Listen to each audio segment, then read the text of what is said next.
Essential to light search and rescue is the ability to size up a disaster area quickly and effectively.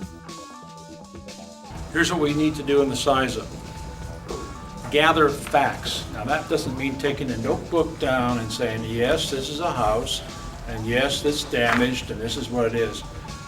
This is the facts of what you're dealing with. We're going to assess the damage to that structure, and we're going to consider the probabilities. Now keep that one in mind. Consider the probabilities. If you see something looks like it's leaning and ready to go, the chances are it probably will at some point in time. Assess your situation. Assess the situation of the rescuers. Do you have the proper tools? Do you have enough people? Do you have clear in your own mind of how you're going to proceed, etc. Establishing priorities. Like everything else, you have to establish a list of priorities of what you're going to do first and proceed from there.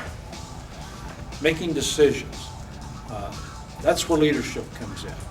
Someone's got to take charge, and decisions have to be made with input from the entire team. But someone's got to make a decision. Developing a plan of action is a team effort. Okay, you look at it from the team standpoint. You're going to plan who's going to do what and how you're going to communicate with each other, and how you're going to proceed and operate. If you look around where we're at, where we do work and where we do live is important. If you've done your self-evaluation of your own home, you know where you fit in this game, but look around where you work and spend a great deal of your time as well. Do you work in a structure that is a tilt-up structure or a unreinforced brick structure, an old one? Keep those things in mind where you work. Know your surroundings, because you got probably a third of the time, when the quake comes, you're going to be at work. In any disaster, any earthquake, probably 80 to 90% of the rescues are done by volunteers before technical rescue teams get there.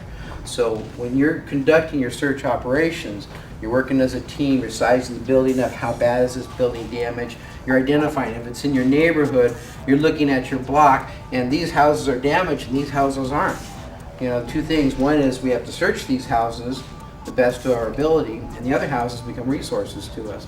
Okay, and again, you're shouting. You're not everybody shouting. One person shouts, and everybody listens.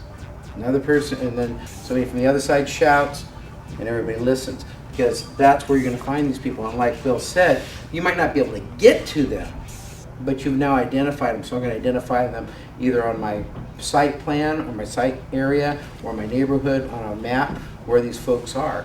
And then we got to figure out, can we get to them?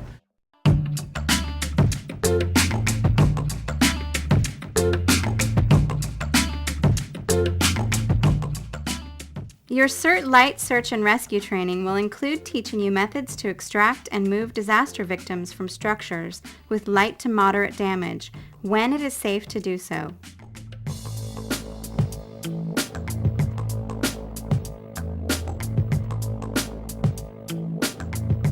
What type of search and rescue are we doing? Light to moderate, okay? So again, when we talked about the situation is anytime we're lifting something off of somebody, we're gonna crib. We're gonna be doing that tonight. And a crib can look like this. This is your standard, what we call a standard box crib. Okay.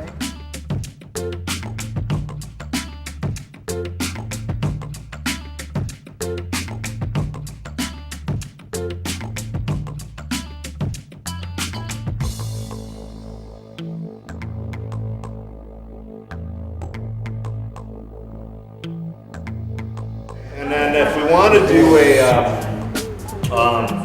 you can do these seat, what we told you here, we're going to sit him up. We can do the seat again by putting it by his hip and rolling him over, and then we'll pull it through. But let's say we want to carry him or drag him, and he's just dead weight. He's 200 and something pounds, and me and him are looking, we don't want to pick him up. Okay? What you should do is what we call an accordion fold. I'm sorry, you can't see it because you're looking at him. Okay, it's just a little accordion fold like that, and we put it right underneath here. Now, if he log rolls him back, okay, I barely put him up here. He can pull on that edge, and that accordion fold will just come right out. Okay?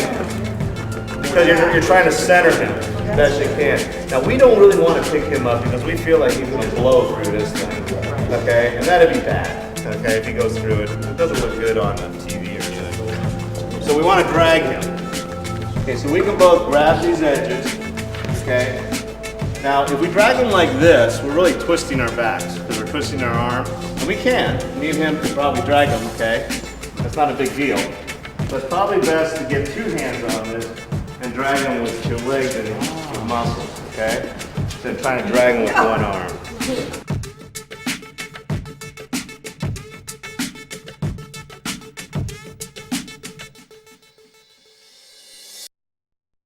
Discover how you can get involved and sign up for the next CERT training by using the contact information shown here on your screen.